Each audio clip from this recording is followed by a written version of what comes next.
There are people in this chamber tonight who valiantly fought to preserve the battlefield site at Moore Street. In doing so, it's your tribute to you is that very shortly there will be an interpretive centre there that once again captures that proud parts of our history of when we are valiant. I think it's extraordinarily cowardice to not acknowledge a part of our history when it wasn't. There's a reason why that interpretive centre and that battlefield site won't be contained within the shopping centre as was originally proposed.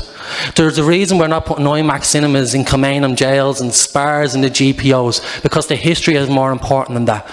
Lord Mayor, in the preservation of ethical memory, you've rightly been to the forefront of critiquing Glasnevin Assembly attempts to put a remembrance stone with black and tan soldiers alongside people who lost their lives to defend our freedoms. How then can we even countenance the prospect of having a memorial to women who were effectively enslaved in this city and forced to clean the laundry of this city, contained with a hotel where once again women of low income will be expected to clean the bed sheets of wealthier citizens? That is a horrendous logic, and one that I'm simply not going to stand for. As a city, we're defined not only by what we commemorate, but by how we choose to commemorate it. That site on Sean McDermott Street is a battlefield site.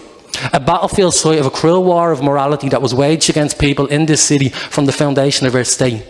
There is no finer example of the architecture of containment that blighted our country since foundation. If you want to get to the history of a gendered history, a social history, a cultural history, the ecclesiastical history of this city and our country, it's contained within those walls. To remove that now, to sell it off to private ownership, is to make ourselves complicit in once again diluting that narrative of incarceration and abuse that has plagued us.